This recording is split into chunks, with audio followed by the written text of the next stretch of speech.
A'udzu billahi minasyaitonir rajim. Bismillahirrahmanirrahim. Qala al-mu'allif rahimahullah ta'ala wa nafa'ana bihi wa bi 'ulumihi wa bi asrarihi fid dharin amin ya rabbal alamin. Qala Allah ta'ala fi kitabil karim wa astaqul qailin a'udzu billahi minasyaitonir rajim. Bismillahirrahmanirrahim. Wa ma arsalna qablaka minal mursalina illa annahum la ya'kuluna at-ta'ama wa yamshuna fil aswaq waj'alna ba'dakum li ba'din fitnatan atasbirun wa kana rabbuka basira. Surat Al-Furqan ayat 20. Dimaknani riyen kados biasane wa ma arsalna qablaka. Wa ma arsalna lan orang ngutus sapa ingsun Allah. Lan orang ngutus sapa ingsun Allah qablaka ing dalem sadurunge sira. Minal mursalina saking pira-pira wong kang den utus illa annahum la ya'kuluna at-ta'am angin saktenane mursalin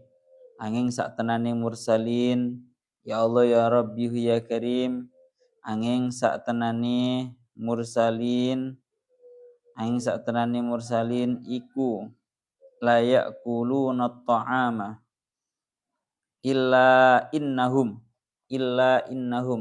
angin saktenane mursalin iku la ya'kuluna yaktine padha mangan sapa mursalin wa at-ta'ama ing panganan wa yamshuna lan padha lumaku sapa mursalin lumaku fil aswaqi ing dalam pira-pira pasar fa anta misluhum fi dzalika wa qad qila lahum misla ma qila laka fa anta mongko utawi sira Muhammad iku misluhum umpamane mursalin fi dzalika ing dalem mengkono-mengkono aklit ta'am lan masyi fil aswaq fi dzalika ing dalem mengkono-mengkono madkur min aklit ta'am wal masyi fil aswaq marji'akan teng layak kuluna ta'am wa yamshuna fil aswaq cekapunan. Ya Allah wa qad qila lan teman-teman wis den ucapake lahum maring mursalin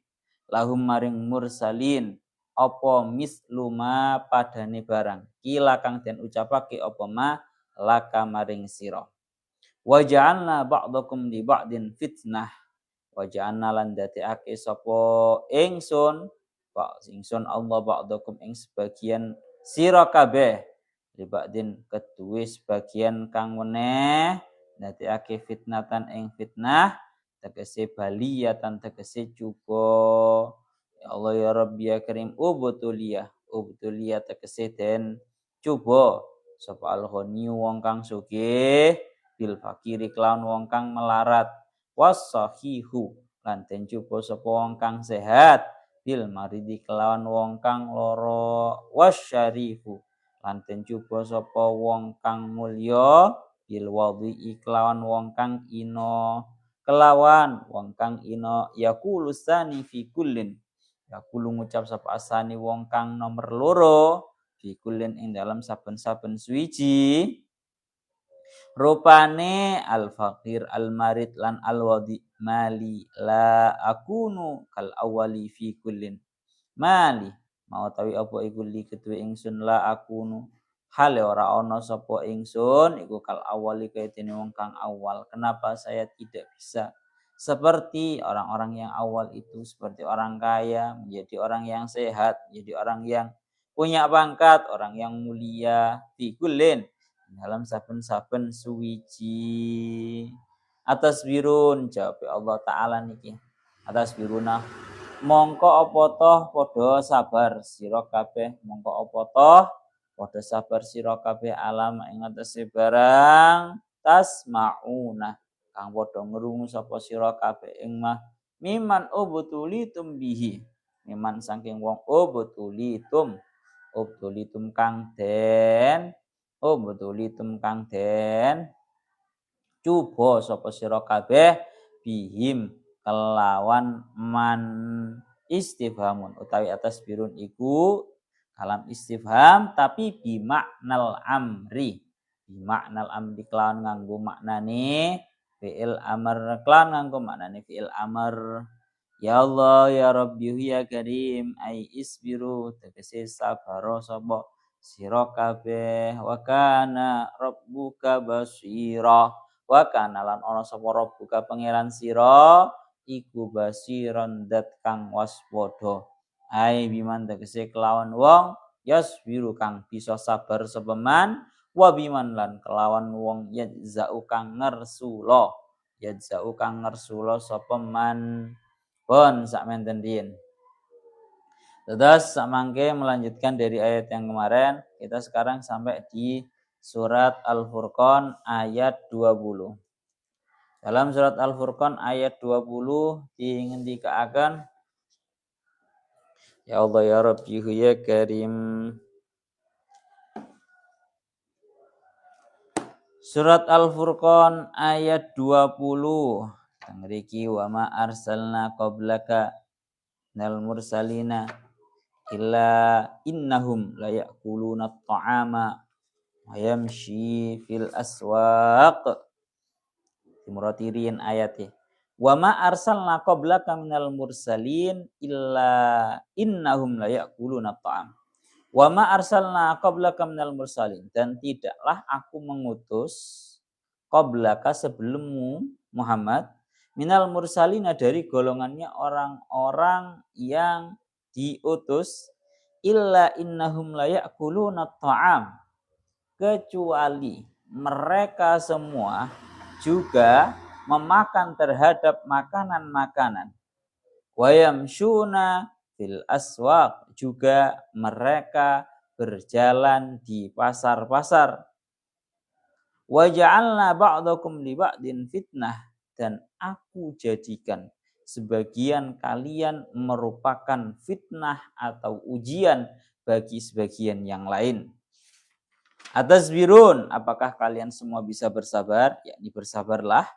Wa kana rabbuka basira, dan Tuhanmu itu merupakan zat yang maha melihat. Pun secara garis globalnya berarti ayat ini masih ada sambungannya dengan ayat yang kemarin, yang mana mereka dari golongannya orang-orang kafir itu mencoba untuk mengingkari kenubuahannya Kanjeng Nabi hanya karena perihal hal yang remeh, yaitu memakan makanan dan juga berjalan-jalan di pasar. Wa yamshuna fil aswaq, berjalan-jalan di pasar. Mulane tengah iki dingendikaken wa ma arsalna qablaka minal mursalin, dan tidaklah aku mengutus sebelummu dari para utusan illa innahum la ya'kuluna ta'am, kecuali sungguhnya mereka juga memakan terhadap makanan. Wa yamshuna fil aswaq, mereka juga berjalan-jalan di pasar. Fa anta mislum fi dzalik, maka engkau Muhammad itu seperti halnya mereka para anbiya sebelum-sebelummu. Bidzalik wa qad qila lahum mislu ma qila laka, dan telah diucapkan kepada para nabi-nabi sebelummu, para rasul-rasul sebelummu, seperti halnya apa yang telah mereka ucapkan kepadamu. Gampangane ngomong bahwa sosok Kanjeng Nabi yang diolokkan dengan bahasa bahwa Kanjeng Nabi jenenge Nabi, jenenge Rasul kok yo mangan, jenenge Nabi kok yo berjalan-jalan di pasar untuk mencari ma'isyah. Ini bukanlah hal yang pertama kali terjadi hanya kepada cuma Kanjeng Nabi. Tapi ini sudah dilakukan oleh para nabi-nabi zaman sebelumnya, ya. Sekaligus juga sudah diperolokkan kepada nabi-nabi para rasul sebelumnya Kanjeng Nabi.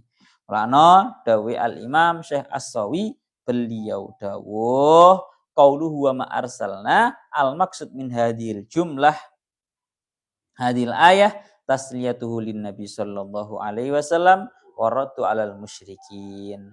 Tujuan utama ayat ini adalah yang pertama, yaitu menghibur terhadap Kanjeng Nabi. Kanjeng Nabi niku ben mboten susah. Kemarin kan sampun dingendikaaken bahwa ketika Kanjeng Nabi itu diperolokkan bahwa ancene nabi, ancene rasul kok yo mangan panganan, kok yo yamsyuna fil aswaq, berjalan-jalan di pasar dengan tujuan untuk mencari uang, mencari kehidupan. Dengan bahasa yang lebih kasar lagi, Kanjeng Nabi diolok-olokkan bahwa anjene Muhammad itu fakir, Muhammad itu fakir, miskin. Kemarin sudah didauhkan bahwa ketika Kanjeng Nabi diperolokkan seperti ini, Kanjeng Nabi itu sedikit hatinya merasa sedih. Sedikit merasa sedih. Maka termasuk daripada adatnya Allah Ta'ala bahwa Allah Ta'ala tidak akan membiarkan Kanjeng Nabi dalam kondisi sedihnya. Sehingga Allah Ta'ala menghibur terhadap Kanjeng Nabi dengan turunnya ayat nomor 20 ini. Bahwa Muhammad, engkau bukanlah sosok yang pertama yang melakukan, Rasul yang melakukan memakan makanan dan juga berjalan-jalan di pasar. Sesungguhnya para nabi-nabi, para rasul-rasul sebelummu juga sama. Mereka itu berjalan-jalan di pasar dan juga makan makanan pada umumnya.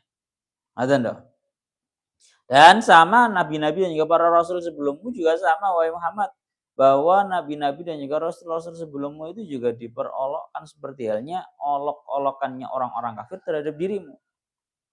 Ini Allah Ta'ala menghibur terhadap Kanjeng Nabi agar Kanjeng Nabi tidak merasakan rasa sedih yang mendalam. Karena dilanjutkan lagi oleh Syekh As-Sawi, beliau dawuh wal makna ma arsalna qablaka minal mursalina fi halin minal ahwal illa fi halati aklihim at-ta'ama wa mashyihim fil aswaq ay fa hadhihi adatuhum wa dabuhum fa in hajauka bidzalika faqad hajau jami'al anbiya fala tahzan. Dengar iki dawuhnya Syekh As-Sawi, yakni tidak pernah aku mengutus sebelum wahai Muhammad para utusan dalam satu kondisi dari beberapa kondisi kecuali mereka juga makan.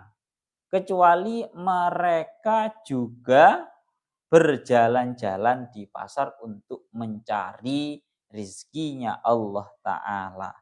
Maka ini memang merupakan pengadatannya para nabi, para rasul.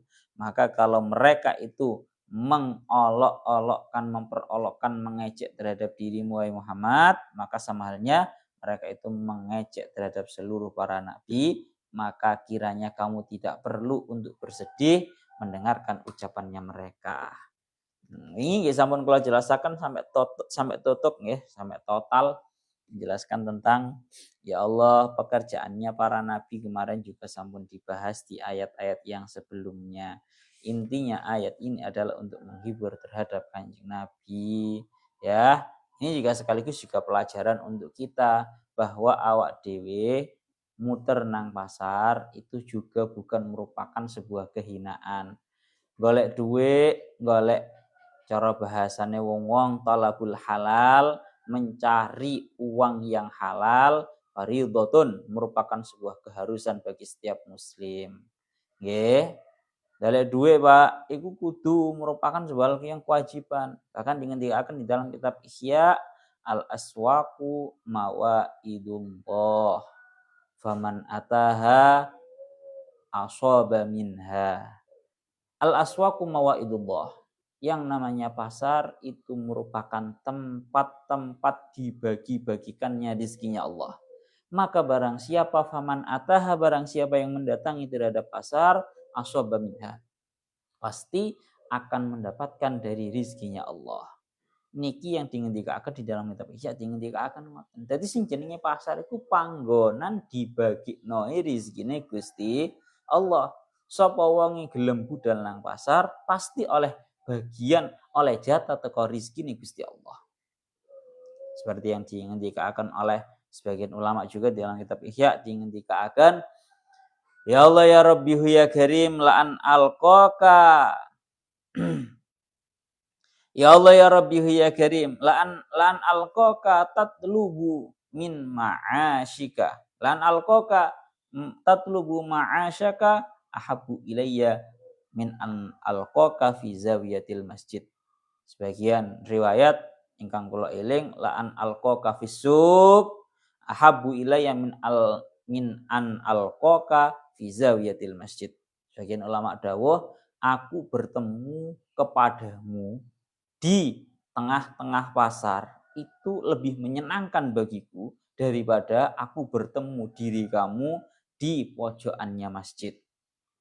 Aku ndelok awakmu budal nang pasar, golek duit sing halal, rizki sing halal. Iku luwih ndemenok. Itu lebih menyenangkan kepada hatiku daripada kamu cuma berdiam diri di pojokannya masjid, kamu tidak memiliki tanggung jawab, kamu tidak memiliki sebuah hal yang sifatnya napa namine mencari uang yang sifatnya mencukupi untuk diri kamu sendiri.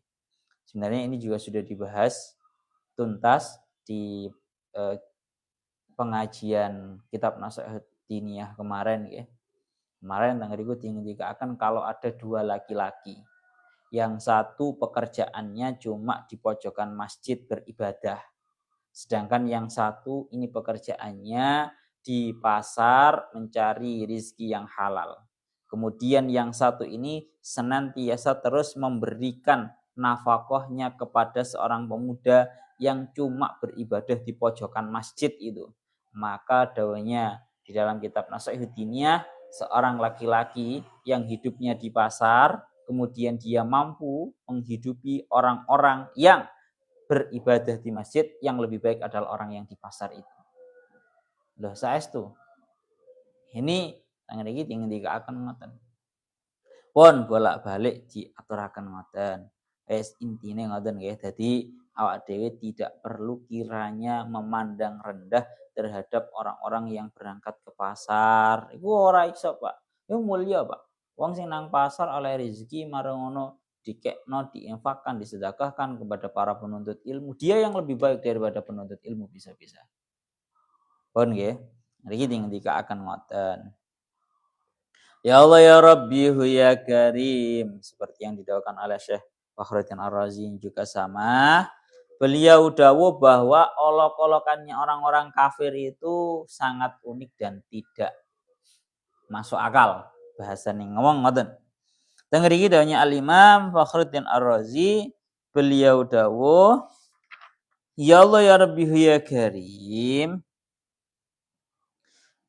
Niki lho, nang mriki ndikaaken al-wajhu fi ta'alluqi hadil ayah bima qablaha annal qauma lamma ta'anu fir rasul sallallahu alaihi wasallam bi annahu ya'kulu ta'am wa yamshi fil aswaq wa bi annahu faqir kanat hadil kalimat jariyatan majral khurafat.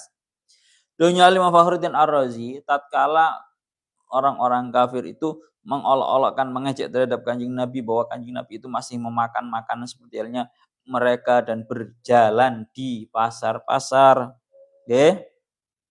Dan bahwa Kanjeng Nabi itu adalah sosok yang fakir, maka kalimat-kalimat ini seperti halnya kalimat-kalimat yang dianggap khurafat, hanya sekedar buatan-buatan yang tidak berarti. Fa inna lamma qamati dilala 'ala nubuwah lam yakun li syai'in min hadhil asya' asarun fil qadhi fiha.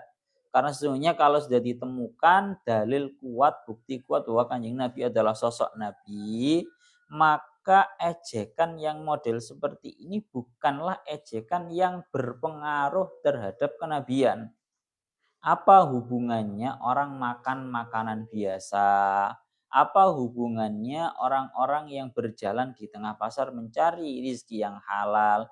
Apa hubungannya status kefakiran terhadap status kenabian? Sama sekali tidak ada hubungannya. Aneh. Bahkan Nabi Shallallahu Alaihi Wasallam yata'adza minhum min haitsu innahum kanu yashmutunahu. Maka tengeri kita akan Kanjeng Nabi itu sangat sedih sekali, merasa tersakiti sekali dengan ucapan-ucapan mereka yang memperolokkan terhadap Kanjeng Nabi. Min haitsu innahum kanu yadhkurunal kalam al-mu'ajja al-fasid. Dan Kanjeng Nabi merasa sakit hati karena mereka menyebutkan sebuah omongan yang tidak layak, yang rusak, tidak layak. Sehingga oleh karena itu Allah Ta'ala dengan ayat ini ingin tasliyah atau menghibur terhadap Kanjeng Nabi. Lah, Syekh Mutawalli Asy'arawi di dalam kitabnya beliau niku dawuh ngeten. Anjen wong kafir ku anjen sekali lagi seperti yang didhawuhaken pada ayat-ayat yang kemarin, bahwa yang membuat mereka mengucapkan yang seperti ini itu bukan kok karena atas dasar apa-apa ngoten mboten. Tidak lain tidak bukan karena memang dasare anjen mereka itu orang-orang kafir. Realitanya ini dibantah habis sama Syekh Mutawal Asy'arawi. Syekh Mutawal Asy'arawi dawuh ngeten. Kalau kalian wahai orang-orang kafir itu mengatakan bahwa Muhammad itu tidak patut menjadi seorang rasul, seorang nabi karena dia memakan makanan seperti halnya orang-orang biasa manusia pada umumnya. Lalu kenapa kalian orang-orang kafir justru kok rela menjadikan orang yang masih makan makanan biasa pada umumnya seperti manusia, kalian jadikan sebagai Tuhan, yaitu Nabi Isa. Kan aneh, logikanya nggak masuk. Wong kafir logikanya itu ancen molak-malik ora jelas. Bahwa kalau Muhammad menyetatuskan diri bahwa beliau adalah sosok nabi seorang rasul, mereka anggap tidak pantas karena Muhammad itu masih memakan makanan seperti halnya manusia pada umumnya. Tapi mereka tidak adil bahwa sosok yang masih makan makanan biasa seperti halnya manusia pada umumnya justru malah mereka rela untuk mereka jadikan sebagai Tuhan. Itu rupanya Nabi Isa. Kan aneh, Pak. Cara nalar niku aneh. Dawuhnya Syekh Mutawalli Asy'arawi niku ngoten. Nah, itu tidak lain tidak bukan karena memang dasar iku anjen kufur. Dasare anjen kufur, kufur yes ngono kuwi. Molak-malik ora jelas, bukan bertendensi kepada sebuah tendensi yang benar ngoten mboten. Nah, cara asli bahwa memang tidak pantas itu gara-gara masih makan seperti halnya makan makanan biasa. Umpomo gampangane ngomong ngoten nggih. Ya mestinya mereka juga tidak akan rela untuk menjadikan sosok Nabi Isa mereka anggap sebagai Tuhan. Oh, Nabi Isa ya mangan makanan seperti halnya normalnya para manusia kok. Itu dawuhnya Syekh Mutawalli Asy'arawi ngoten. Lah teng mriki dingendikaken. Nah justru kalau ada nabi itu makan makanan seperti halnya para manusia pada umumnya, itu memang justru merupakan sebuah rahmat bagi kita para manusia. Artinya bagaimana? Kanjeng Nabi itu adalah sosok manusia yang dijadikan uswah atau sebuah panutan. Dijadikan sebuah panutan untuk kita para manusia. Ana teng mriki dingendikaken ar-rusulu ya'kuluna ta'am wa yamshuna fil aswaq. Semua para rasul itu makan makanan seperti halnya para manusia dan yamshuna fil aswaq dan juga berjalan di pasar-pasar. Ini tidak lain tidak bukan napa walidzalika kana Rasulullahi ala aqalli halatil kauni al-madiyah min nahiyati umuri dunya min aklin wa syurbin wa libasin. Oleh karena itu Kanjeng Nabi itu memiliki keadaan paling sederhana dalam urusan dunia. Mulai dari makanan, minuman, pakaian yang beliau gunakan itu merupakan makanan, minuman, pakaian yang paling sederhana. Agar menjadi sosok panutan. Nah, Nabi dahari mboten sing muluk-muluk ngoten mboten. Minumannya Kanjeng Nabi, bahkan pakaiannya Kanjeng Nabi pun juga menggunakan pakaian yang sederhana. Maka Kanjeng Nabi lek digawe bahasa kasarane ngomong digawe tantang-tantangan gak dahar, Pak. Pun sering dingendikaken dalam banyak kitab bahwa secara hukum fikih hukumnya haram bagi seseorang untuk wisol. Wisol itu menggandengkan puasa satu hari dengan hari yang setelahnya. Jadi suatu ketika Kanjeng Nabi itu matur dumateng para sahabat, kalian semua jangan ada yang wisol, yakni menggabungkan satu hari puasa dengan hari yang lain. Cara bahasane wong-wong ngoten nek nang Jawa ngono ini disebut dengan jenenge poso pati geni. Ya, ora mangan, ora ngombe sampai berhari-hari. Ini termasuk hal yang dilarang oleh Kanjeng Nabi. Lah, ketika Kanjeng Nabi melarang adanya wisol atau menggabungkan satu hari puasa dengan hari yang lainnya tanpa diberi jeda makan minum sama sekali, maka para sahabat itu protes terhadap Kanjeng Nabi. Protesnya begini, wahai Kanjeng Nabi, bahwa engkau melarang kami untuk menggabungkan puasa satu hari dengan hari yang berikutnya. Akan tetapi justru engkau itu malah menggabungkan. Engkau itu wisol. Kanjeng Nabi ini ku sangar. Remenane ini ku wisol. Menggabungkan puasa satu hari dengan puasa yang setelahnya tanpa diberi jeda sedikit pun makan ataupun minum. Protes para sahabat. Akhirnya Kanjeng Nabi menjawab, lastu kahayatikum. Aku tidak sama dengan seperti halnya kalian semua. Ya Kanjeng melarang kalian semua untuk wisol. Tapi aku sendiri melaksanakan terhadap wisol atau menggabungkan puasa satu hari dengan puasa yang lainnya tanpa diberi jeda makan minum. Karena keadaanku itu tidak sama dengan keadaan kalian. Dan dilanjutkan dalam hadisnya bahwa aku ini diberi makan dan juga diberi minum oleh Allah Ta'ala beda dengan kalian. Sehingga Kanjeng Nabi niku kuat wisol berterus-terusan sampai beberapa hari mboten dahar sama sekali. Allah Ta'ala memberikan makan dan juga memberikan minum terhadap Kanjeng Nabi melalui jalur batin. Awak dhewe kan luwe kan kudu mangan to, Pak. Beda kalian Kanjeng Nabi. Kanjeng Nabi lastu kahayatikum dawuh. Beda karo awakmu kabeh. Karena Kanjeng Nabi diberi makan dan juga diberi minum oleh Allah Ta'ala langsung secara batin.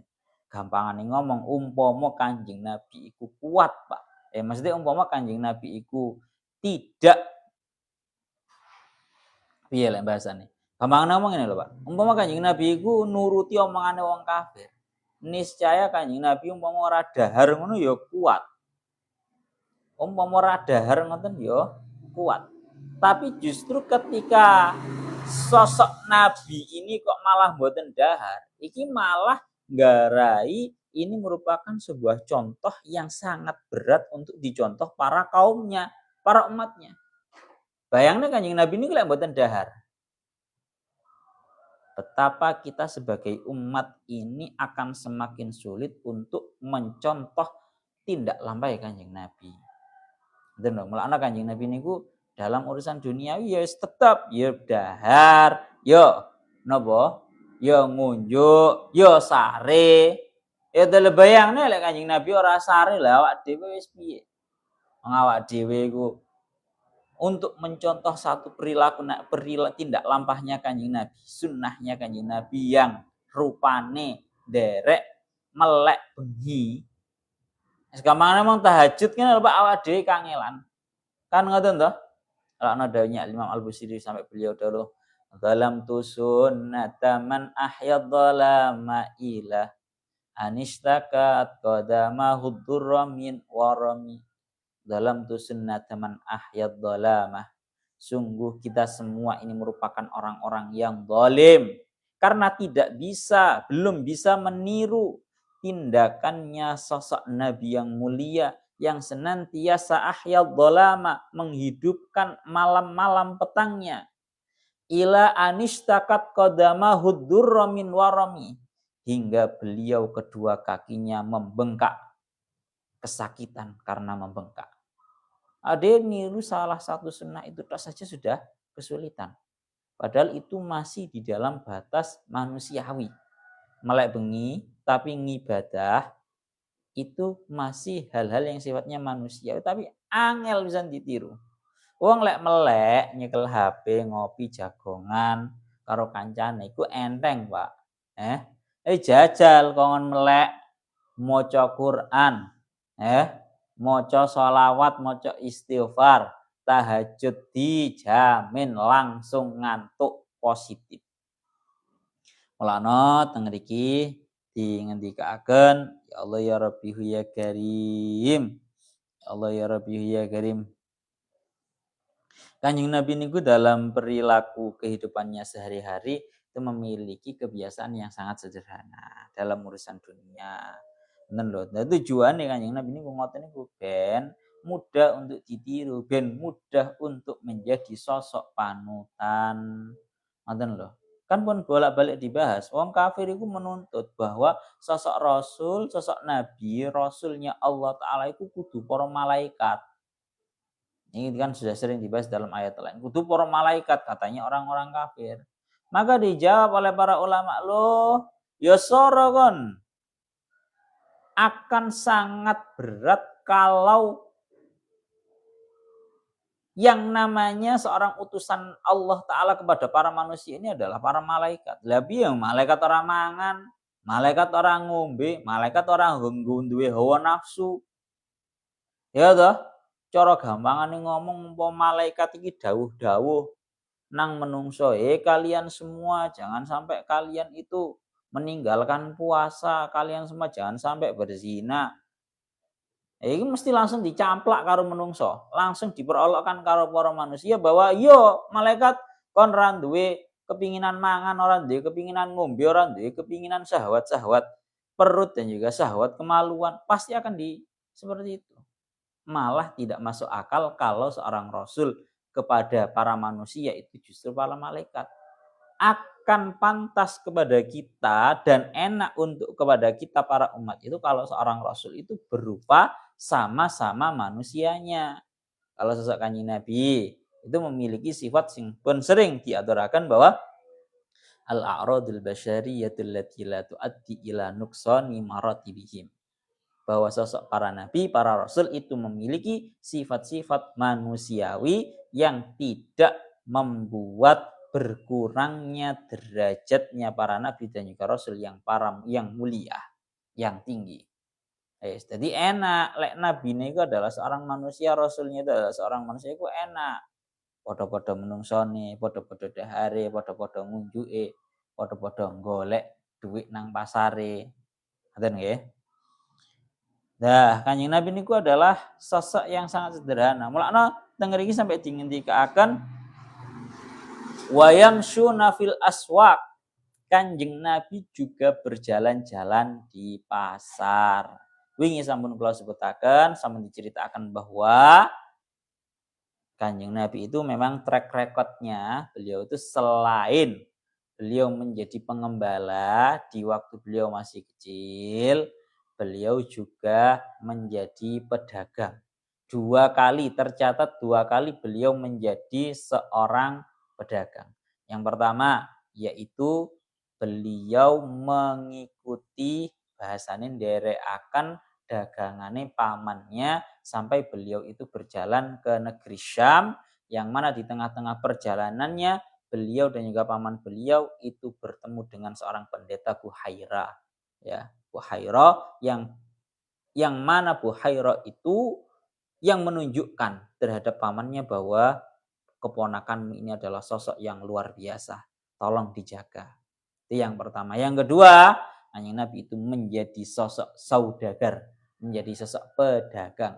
Itu ketika menjualkan dagangannya Sayyidah Khadijah yang dibersamai oleh sinten budaknya Khadijah pun nggih. Wa yamsyuna fil aswaq. Kanjeng Nabi nggih kaya umume menungso. Lah niku lho sing justru malah enak nang awak dhewe niku enak. Lah bayang nek Kanjeng Nabi ku nang masjid wiritan, maca Quran. Piye awak dhewe, Pak? Pokok tambah dolim awak dhewe iki karena terpaut terlalu jauh di dalam meniru sunnahnya Kanjeng Nabi. Selamate Kanjeng Nabi ya nang pasar barang, golek duit barang.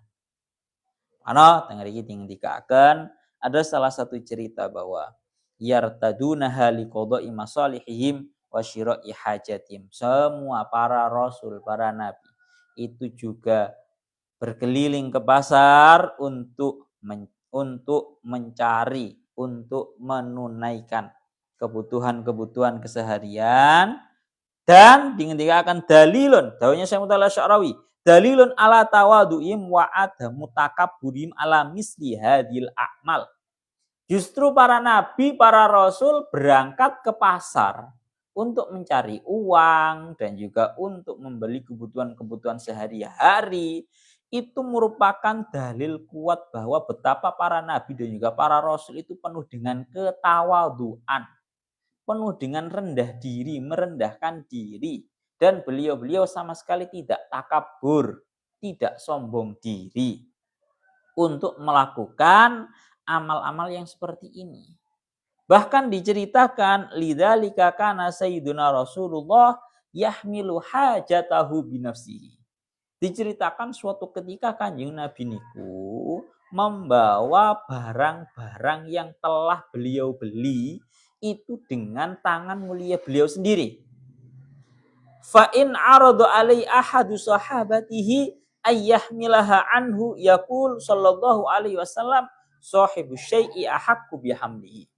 Tatkala Kanjeng Nabi itu sedang berada di tengah pasar, beliau telah membeli beberapa kebutuhan-kebutuhan beliau dan yang membawa pulang itu adalah beliau sendiri, tangan beliau sendiri. Maka ada tatkala datang kepada beliau, ada sahabat menawarkan kepada beliau, "Apunten Kanjeng Nabi, mohon maaf baginda Nabi, biarkan kami saja yang membawakan barang-barang belanjaan engkau." Maka Kanjeng Nabi dengan halus menolak seraya berkata, "Sahibu syai'i ahaq bihamdihi." Bahwa seseorang yang memiliki terhadap suatu barang, dialah yang lebih berhak untuk membawanya sendiri. Kanjeng Nabi, Pak, apa tenanan? Kanjeng Nabi itu kalau beli sesuatu, yang membawa adalah beliau sendiri. Seraya berkata bahwa si pemilik sesuatu itu berhak untuk lebih membawa terhadap barangnya sendiri. Nah, ini pola hidupnya Kanjeng Nabi. Sangat sederhana. Gak ada asisten-asistenan ngono, Pak. Lek cara aku ngono ya nggawa barang apa-apa wis tak titipne ae. Nek gawakno nek lek aku ngono lek aku. Ini koreksi buat kita semua. Bahwa ternyata Kanjeng Nabi itu sosok yang sangat sederhana. Bahkan gawane dhewe barang-barang kebutuhannya beliau tidak mau untuk dibawakan oleh para sahabatnya. Nyuwun dibeto piyambak seraya berkata sahibu syai'i ahaqqu bihamdihi. Aku yang memiliki barang tersebut, maka aku yang lebih berhak untuk membawa. Wes kersane kula beto piyambak. Biarkan saya sendiri yang membawa barang milik saya ini. Beda ambek wong saiki. Mending dikokno santrine, mending dikokno asistene, mending dikokno bodyguard-e. Kan ngoten. Iki bukan Kanjeng Nabi, ini bukan sosok manusia biasa, bukan seorang presiden, tapi di atas itu seseorang manusia paling baik, khairul anam. Manusia paling baik, Pak. Mboten kersa dibetakne. Bon, niki pelajaran sederhana yang kita dapatkan di pagi hari ini. Niku makna dari yamsyuna fil aswaq, berjalan-jalan di pasar untuk beli apa. Niku ngoten. Pokoknya gawe pola hidup yang sederhana wae lho, ora muluk-muluk cara niru Kanjeng Nabi niku ngoten. Bon, kita lanjutkan. Wa ja'alna ba'dakum li ba'din fitnatan atasbirun, dan aku jadikan sebagian kalian semua untuk sebagian yang lain sebagai ujian. Artinya bagaimana? Dawuhnya Al-Imam Syekh Jalaluddin Al-Mahalli, beliau dawuh ai baliyatan, yakni Allah Ta'ala akan menjadikan sebagian kalian semua menjadi ujian untuk sebagian yang lain. Baliyatan ai ubtuliya al-ghaniyu bil fakir, sing sugih dicoba karo sing melarat.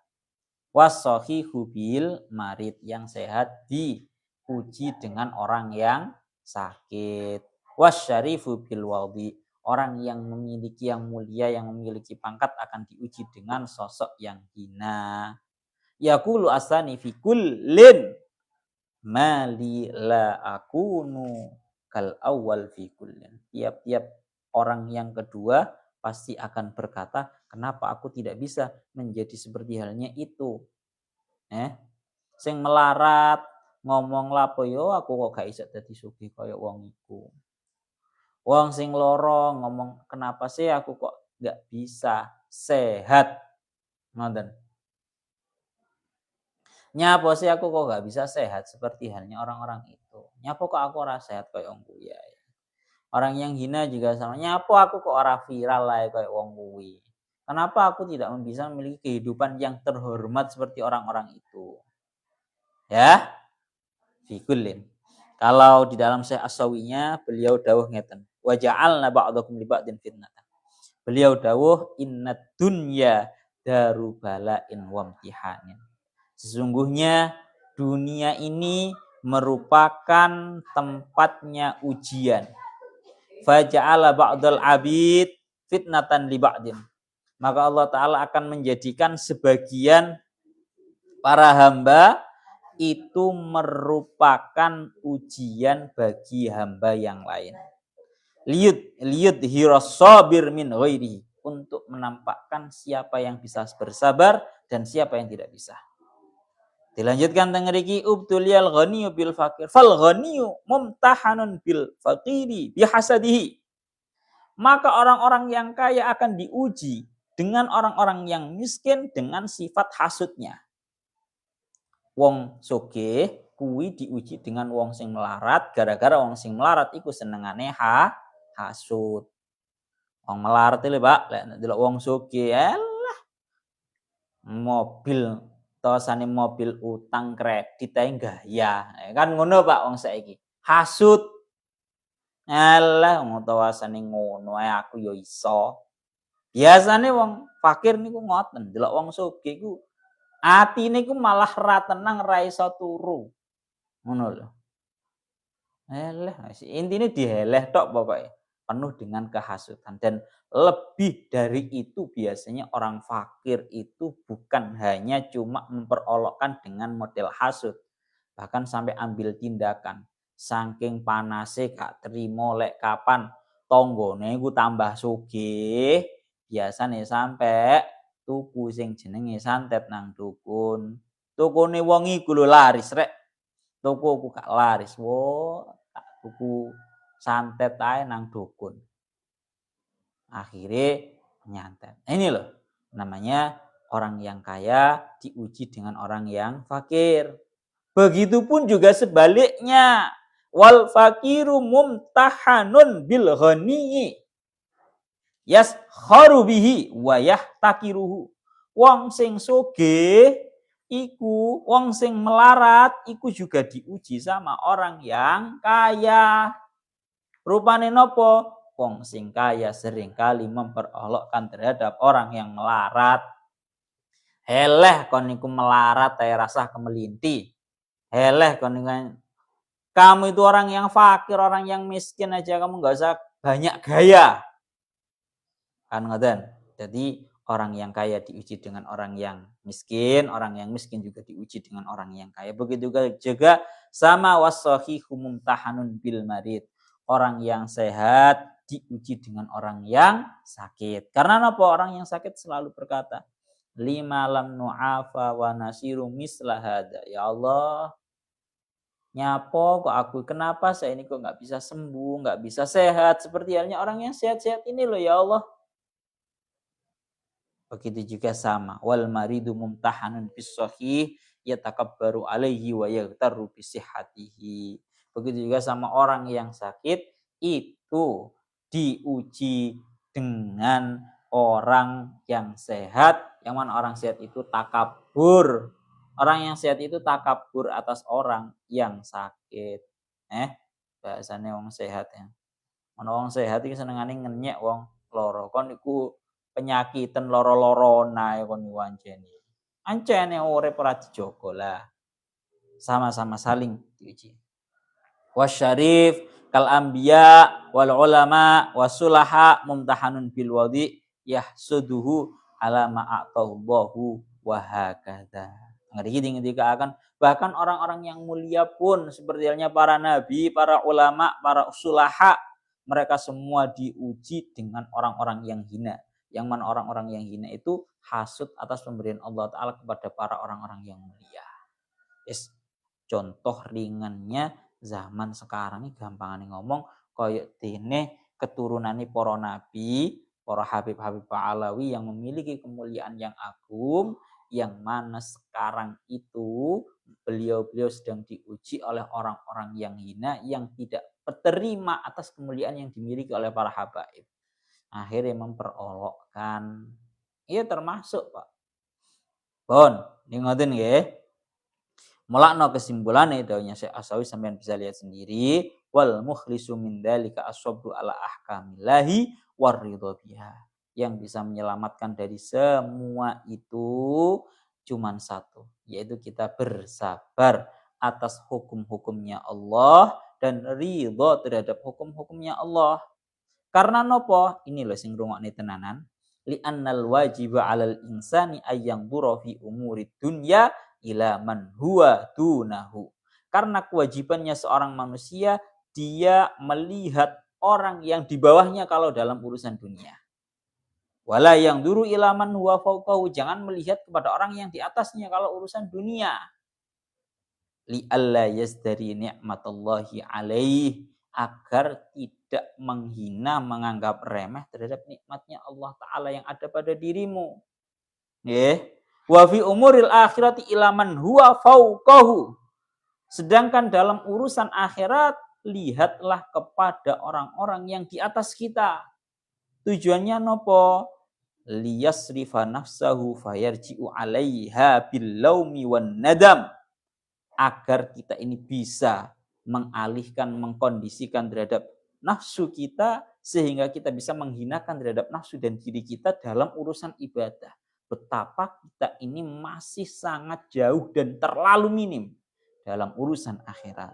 Wa min huna yambahi suhbatus shalihin wal masakini wa murafaqatihim liyaktadiya bim. Oleh karena itu kita disunahkan untuk dianjurkan untuk membersamai terhadap orang-orang para sholihin. Realnya kita itu kalau melihat orang yang lebih kaya, orang yang lebih sukses dalam urusan duniawi, kita itu kayak malah kepingin. Ya toh, ana wong sepeda montore luwih apik, ana wong mobile luwih apik, ana wong omahe luwih apik, ana wong hartanya lebih banyak, ana wong usahane lebih sukses, lebih maju, lebih rame. Kita kayak kepingin, waduh aku jauh sekali ya. Harusnya saya bisa meniru orang-orang yang seperti ini sukses dalam dunia. Tapi kalau kita melihat terhadap para kiai-kiai yang mana beliau semalam suntuk beribadah, beliau semalam suntuk mutolaah belajar kitab, semalam suntuk membaca Al-Quran, semalam suntuk beliau sholat. Kita kayak nggak ada kepingin-kepinginnya. Realnya kita kan ngoten. Mulanya pesannya tengeri kita ngendikaaken, kalau dalam urusan duniawi, ayo kita melihat yang di bawah, biar kita itu bisa bersyukur, tidak menganggap remeh terhadap nikmatnya Allah. Adikku penak kok. Kalau dalam urusan dunia itu, lek digawe sederhana itu penak. Kita katakanlah ya, cuma bisa makan, minum, rokokan, katakan. Wes mek ngono tok. Kita nggak bisa traveling kayak orang-orang, nggak bisa naik mobil yang mewah. Maka nggak perlu. Aku alhamdulillah masih aku gak esok numpak mobil mewah koyo iko sak nggak aneh. Aku mangan ora kangelan. Napa? Aku mangan ora kangelan. Wis cukup. Manapun sering kan kula aturaken. Pokoke dadekno sebagai pegangan bahwa kehidupan di dunia ini harus kita sederhanakan angan-angan kita seperti yang didhawuhkan oleh Kanjeng Nabi, man asbaha mu'afan fi badanihi aminan fi sirbihi. Man asbaha mu'afan, barang siapa yang masuk pagi dalam keadaan mu'afan fi badanihi, badannya sehat. Aminan fi sirbihi, dia hidup dalam keadaan aman sentosa di kampungnya, di kotanya. Walahu kutu yaumihi, dia pada hari itu punya makan untuk sehari itu saja. Bisa makan untuk sehari itu saja. Ya, fakaan mahoyizat lahu dunya bihadzafiriha. Seolah-olah sudah digiring kepadanya dunia dan seisinya. Nah, ini Kanjeng Nabi ingin mensederhanakan anggapan kita dalam urusan dunia. Wis pokoknya awakmu sehat, aman, ya, tidak perang dan juga seterusnya. Dan kamu bisa makan untuk hari itu. Gampangannya ngomong bisa makan hari itu. Duwe duit dino kuwi 50.000 atau 100.000, Pak. Kan nek digawe mangan dina iku bahkan nama khayyizat laut dunia bihadza. Sudah cukup. Seolah-olah kamu sudah memiliki dunia dan seluruh seisinya. Isok ora kira-kira awak dhewe koyo ngono kuwi. Wah, duwe dhuwit 100.000 tok ya wis bingung ngersulo, Pak. Sesuk mangan apa iki? Rata-rata kan ngono to lek awak dhewe. Rata-rata kok mulane awak dhewe belajar bagaimana cara kehidupan kita itu ya angan-angannya jangan terlalu tinggi lah. Angan-angannya jangan terlalu tinggi. Lah, baru dalam urusan akhirat yang kita itu harus tinggi melihat kepada orang-orang zaman dahulu. Jangan zaman dahulu, zaman sekarang. Banyak.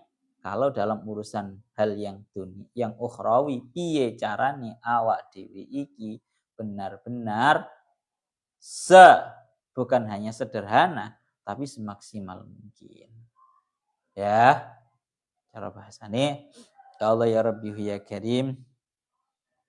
Banyak sekali ceritanya para ulama yang beribadah dengan sungguh-sungguh. Satu contoh, Imam Abu Hanifah pernah beliau ditanyai, "Wahai Imam Abu Hanifah, aku melihat engkau dalam keadaan sangat bersungguh-sungguh dalam beribadah. Maka kapan engkau rehat dari ibadahmu ini? Saya melihat engkau tidak pernah sedikit pun, sebentar pun rehat dari ibadah yang sedang kamu lakukan ini."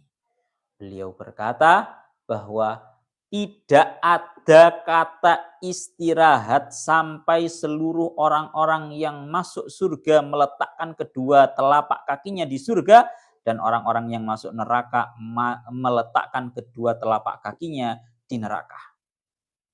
Ini dawuhnya Al-Imam Abu Hanifah. Beliau abot tenanan, Pak. Pun realitanya kita itu seperti itu. Kalau dalam hal duniawi delok sing dhuwur, lek delok urusan akhirat iku delok sing nang ngisor, ya. Lek urusan dunya wong kuwi lho, Jan. Mobile mau mewah, aku kudu iso duwe mewah kaya ngono kuwi. Nah, tapi lek urusan akhirat, aku subuh tangis jamaah luwih apik. Masih ora patek tahajud lho, ora masalah. Kanca-kancaku kae lho malah ora tau subuhan. Lah, malah kaya ngono lek awak dhewe. Realitanya kita itu seperti yang didakwakan oleh salah seorang penyair. Beliau berkata, "An-nafsu tabki alat dunya wa qad alimat annas salamata fiha tarku ma fiha an-nafsu tabki alat dunya." Banyak dari kita yang seringkali menangisi atas dunia. Awak dhewe ku Pak, lek ora duwe mobil mewah iku rasane kudu nangis. Lek ora duwe sepeda mewah rasane kudu nangis. Lek ora duwe rumah yang megah rasane kudu nangis. An-nafsu tabki alat dunya. Realitanya masih banyak dari kita para manusia ini an-nafsu tabki alat dunya. Banyak dari kita yang masih menangisi ketika kita tidak mendapatkan dunia yang kita harapkan. Padahal waqat alimat, kita semua sudah mengetahui annas salamata fiha. Kita kalau mau selamat di dunia, itu ya tarku ma fiha. Dengan cara meninggalkan apa yang ada di dalam dunia. Teng mriki ngoten niku syairannya sangat panjang dan sangat menarik. Nggih niku ngoten. Kelanjutannya, intinya kehidupan ini adalah sebuah ujian. Nggih, sebuah ujian. Lah, dawuhnya Syekh Mutawalli Asy'arawi, kalau sangat setuju banget. Sesuai tenan. Dawuhnya Syekh Mutawalli Asy'arawi, kehidupan ini memang harus disetting bermacam-macam orangnya. Ada orang kaya, ada orang miskin. Ada orang sehat, ada orang sakit. Ada orang mulia, ada orang hina. Kehidupan ini justru harus disetting bermacam-macam latar belakang. Karena andaikan kehidupan ini disetting dengan satu latar belakang saja, niscaya kehidupan ini tidak akan berjalan. Ruwet. Bayangne lek wong kabeh sak donya iki sugih, Pak. Sing ngene ora ana wong budal nang pasar. Ora ana wong dodolan berambang. Bayangno lek wong sak donya iki mulya kabeh. Ora enek sing gelem dadi tukang sapu jalan, ora enek sing gelem dadi office boy, ora enek sing gelem dadi tukang sedot WC. Lho nggih, niki dawuh Syekh Mutala Syarawi lho nggih. Maka beliau, nih loh dawuh secara beliau secara sharih dawuh bahwa oleh karena itu kiranya perlu niki lho. Teng mriki beliau dawuh la tangdur ila zawiyatin wahidatin anna hadza ghaniyun wa hadza faqirun lakinnahum law akhadhu fil mufadalah bi kulli jawabin bin nafsi al insaniyah la wajadu anna fi kulli insanin mauhibatan khassahullahu bihima. Niki lho. Jangan pernah kamu berkata bahwa orang ini kaya, orang ini miskin. Ya, karena sesungguhnya para manusia ini akan mengambil setiap keistimewaan dari arah yang dia miliki. Lalu beliau melanjutkan fakulun minna indahu maziyatun laisat inda akhi. Tiap-tiap dari kita itu pasti memiliki keunggulan, keistimewaan yang tidak dimiliki oleh orang yang lain. Dzalika liyatakatafa'an nasu wa yatakamal al-khalqu. Itu tujuannya tidak lain tidak bukan agar para manusia ini saling melengkapi. Li'annal alam law kana nuskhatan wahidatan mukarraratan mahtaja ahadun li ahad. Karena andaikan seluruh alam semesta ini hanya memiliki satu potret latar belakang yang satu yang sama, niscaya akan ada yang namanya tidak butuhnya satu orang terhadap orang yang lain. Kabeh sugih, ora nek butuh nang wong liya. Kabeh mulya, ora butuh nang wong liya lek kaya ngono kuwi modele. Sehingga wa ma sa'ala ahadun an ahadin amma, dan tidak akan ada yang bertanya satu meminta satu kepada yang lainnya. Amma hina ta'addada al-mawahib fa yakunu indaka ma laysa indi. Ya tarabatu al-mujtama' tarabatul hajah la tarabatul tafadul. Andaikan sehingga kalau yang namanya alam semesta ini memiliki latar belakang yang bermacam-macam, maka satu yang lain ini akan memiliki kebutuhan satu dengan yang lainnya. Saling membutuhkan. Sing sugih ya butuh nang wong sing fakir. Sing fakir ya butuh nang wong sing sugih. Wong sugih butuh nang wong fakir, semisal untuk menjadi sopir pribadi, untuk menjadi pembantu rumah tangga. Begitu juga orang yang fakir butuh kepada orang yang kaya untuk mendapatkan gaji daripada pekerjaannya, menjadi sopir, menjadi pembantu, ya. Sehingga kehidupan ini berjalan. Ngoten lho. Karena beliau itu memberikan contoh seperti ini. Lau tasawwarna annasa jami'an takharraju fil jami'ah wa asbahu dakatiratan. Bayang nih, kalau seluruh para manusia itu kuliah dan semua para manusia itu menjadi doktor. Bukan dokter, doktor. Menjadi doktor. Faman yaknasus syari'. Siapa yang menjadi penyapu jalanan? Hah? Sa'atuha saya tata wa wahaduna yauman lihadil. Kira-kira lho sapa Pak sing gelem nyaponi dalan? Sing gelem nyaponi, sing gelem berseni WC sapa kira-kira? Sing gelem dadi marbot nang masjid sapa kira-kira? Gak enek. Den lho. Mulane ala tara an ashabal miyan asyaqah yakhrujuna fis sabah yabahasuna amalin wa yaghdabu al-wahid minhum idza lam yajid fursata amalan fi yawmihi ma'a ma sayatahammaduhu min alamin masyakin limadza innaha al-hajah. Sehingga teng mriki kesimpulan niki dawuhnya Syekh Mutawalli Asy'arawi, tidak ada pekerjaan yang dianggap hina, tidak ada pekerjaan yang dianggap buruk, yang hina, yang ada itu adalah seorang pekerja yang buruk dan juga hina. Artinya begini, saya bacakan. Teng mriki intinya begini. Fal amil alladhi ya'malu fil majari masalan wa yatahammalu adaha huwa fi qudratihi ala nafsihi wa ridahu bi qadarillahi fihi afdalu minni ana fi hadhil masalah. Maka orang yang mau bekerja sesuai dengan pekerjaannya masing-masing, bahkan dia mampu dan memiliki kerelaan yang sangat besar untuk menanggung segala masyaqqat dan segala hal-hal yang menyakitkan pada pekerjaannya itu, seraya dia ridho terhadap takdirnya Allah, maka dia adalah orang yang lebih mulia daripada aku. Ya, Karena li'annani la aqdiru ala hadzal amal wa huwa yaqdir. Karena kecara aku kon dadi koyo ngono kira-kira gak iso. Jawab sebetulnya Syarawi. Katakan jadi marbot masjid ngono ya. Akeh on dadi marbot masjid kira-kira ya ora mampu, Pak. Sing mulai dari kosok-kosok jeding, marono ngepel masjid, marono vakum cleaner, karpet masjid, pekerjaannya sangat berat, nonstop. Kemudian juga kadang sama sekali tidak ada gajinya. Kira-kira ono lek aku ora sanggup kira-kira. Maka dia lebih utama. Kesimpulannya beliau dawuh fa ayyu amalin yuslihul mujtama'a la yu'attu haqiran. Setiap pekerjaan apapun yang sifatnya bisa memperbaiki kondisi umum, maka itu dianggap sebagai pekerjaan yang baik. Jangan ada yang menganggap itu sebagai pekerjaan yang hina. Mas yo mek gur dadi tukang sapu jalanan, Mas yo mek gur dadi marbot masjid, Mas yo mek gur dadi office boy. Jangan pernah dianggap remeh, dianggap hina. Fala yujadu amalun hakirun abadan wa inama yujadu amilun hakirun.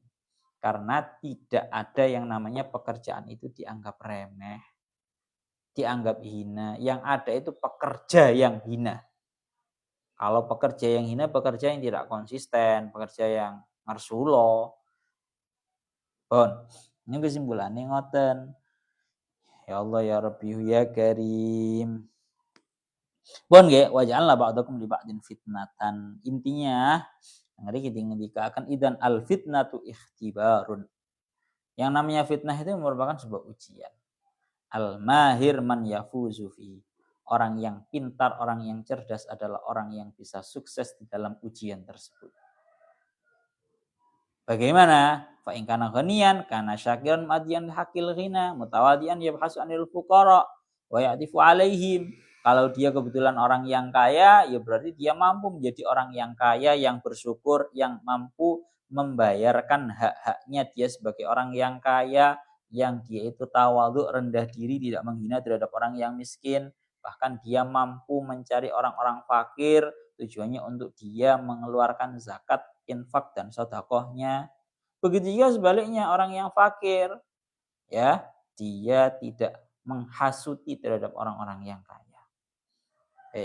Jadi biar kita itu tidak menjadi fitnah untuk golongan yang bertentangan atau bahasanya yang tidak sama dengan kita, kita harus menjadi sosok yang cerdas, sosok yang bisa mensikapi bagaimana perkara yang patut untuk kita lakukan dalam kondisi kita.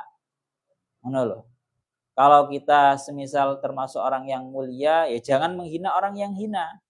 Kalau kita kebetulan kok masih menjadi orang yang hina, ora usah terlalu napa bahasanya? Hasud, terlalu kepingin untuk menjadi sosok yang mulia, sosok yang viral, biasa-biasa wae, sederhana-sederhana wae ngono lho.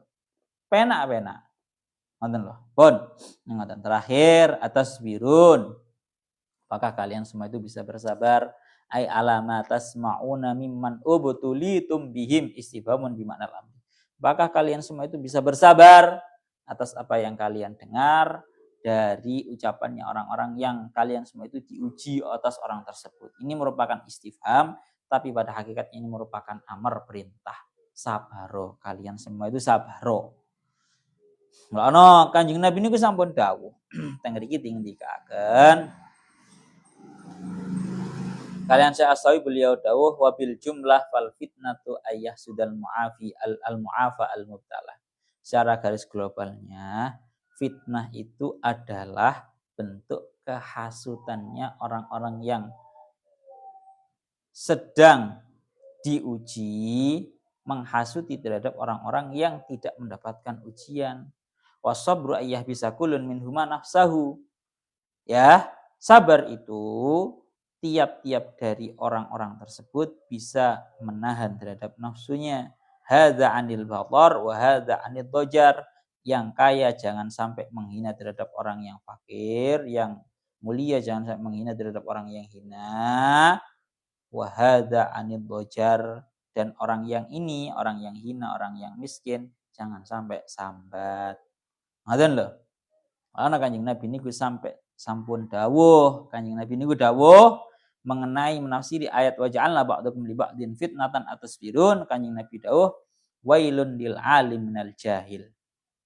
Ya, celaka bagi orang yang alim dari orang yang jahil, orang yang bodoh. Wa wailun lil jahil minal alim. Celaka orang yang bodoh dari orang yang alim. Artinya yaitu tadi, balik mana gitu yang fakir miskin memang. Sing alim, sing pinter ojo ngino nang wong sing jahil. Sing jahil ya padha ojo hasud nang wong sing alim. Ono kancane pinter ya malah gak terima. Wong iku cek pinter sih. Ben taun oleh beasiswa. Aku ra tau oleh beasiswa belas. Hasud. Akhirnya koncone diracun, koncone dijegal, koncone dicelakakan banyak. Begitu juga sebaliknya. Orang yang alim, orang-orang yang pintar, berprestasi, jangan menghina terhadap yang jahil, yang bodoh. Kon niku cek goblok isi cek pekok isi kon niku. Wis diwuruki panggah, bodoh ae. Ya, punya tugasnya masing-masing lah. Punya tugasnya masing-masing. Melana dilanjutkan wawailun lil malik minal mamluk.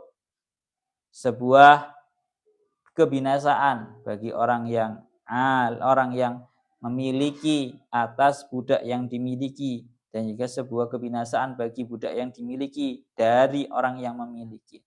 Wa wailun lisyadidi minadh dhaif, wa wailun lidh-dhaifi minasyadid. Sebuah kehinaan, sebuah kebinasaan bagi orang yang kuat atau dari orang yang lemah, dan sebuah kehinaan, kebinasaan bagi orang yang lemah dari orang yang kuat. Wa wailun lis-sultani minar ra'iyah wa wailun lir-ra'iyati minas sultan. Ini yang juga perlu kita bahas pada kali ini.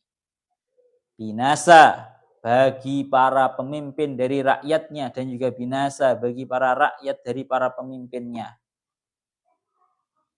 Jangan sampai yang menjadi pemimpin menyalahgunakan status kepemimpinannya atas rakyatnya. Sekarang kan banyak orang-orang yang memiliki jabatan malah menyalahgunakan jabatannya. Entah itu presiden, entah itu wakil presiden, entah itu setiap napa bahasane, lembaga-lembaga kepemerintahan. Jangan sampai menyalahgunakan status jabatannya. Begitu juga para rakyat. Binasa rakyat yang tidak bisa menghormati kepemerintahannya. Bahaya loh. Kalau ilengnya ya, sekali lagi ya. Kalau rakyat melihat pemimpinnya, melihat setiap lini di kepemerintahan ada yang kurang tepat, ojo sampai membuat huru-hara ini lebih besar di negara kita. Madhabnya ahlu sunnah wal jamaah, jadi rakyat terasa aneh-aneh. Selagi pemerintah tidak mengajak kepada kekufuran, kita dilarang untuk keluar dari imam. Itu dikenal dalam istilah Fathul Qoribnya dengan istilah bughot. Bughot atau orang-orang yang menentang terhadap pemerintah. Pokoknya pemerintah sak korupsi ini jangan disalahartikan loh ya. Ini untuk kebijakan ya, kebijakan kita selaku rakyat loh ya. Pokoknya selaku kita sebagai rakyat itu, pemerintah itu sebejat apapun, bahasa kasar mawon. Sebejat apapun, sekorup apapun, jangan membuat huru-hara yang sifatnya ini menentang terhadap kepemerintahan, yang mana kalau menentang pemerintahan akan dikhawatirkan ketidakstabilannya kepemimpinan, yang mana ini akan lebih berbahaya untuk orang-orang. Tapi tidak lantas kita diam. Jangan salah paham ya, tidak lantas kita diam atas ketidakbenaran tersebut. Bon, intinya ngoten. Lano didawakan kalian para ulama, sebuah negara itu kalau kepingin adem, ayem, tentrem, iling-ilingan tenan, caranya adalah yang pertama, jadilah rakyat yang nurut terhadap pemerintahnya. 1.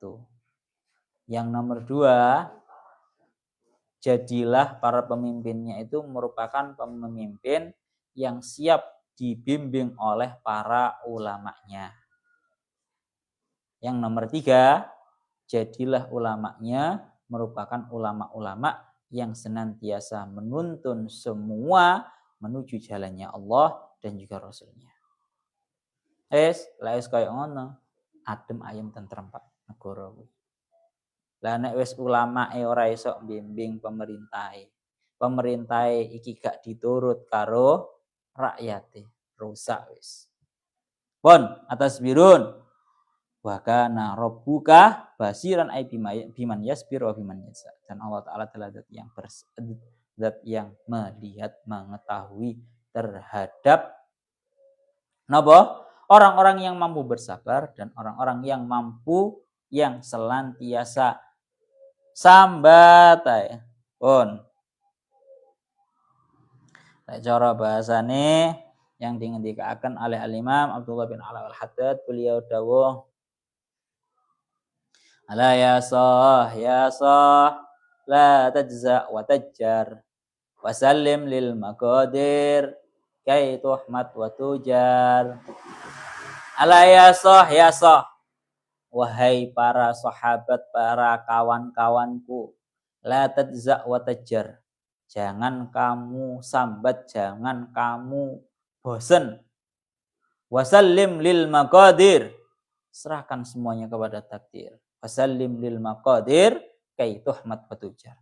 Niscaya engkau akan menjadi orang yang terpuji dan orang yang akan mendapatkan pahala. Wes, niku paling enak.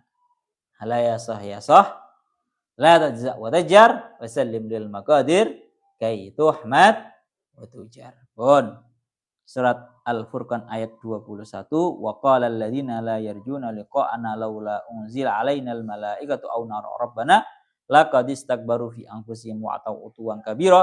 Al-Furqan ayat 21 ilahuna wallahu a'lam bissawab.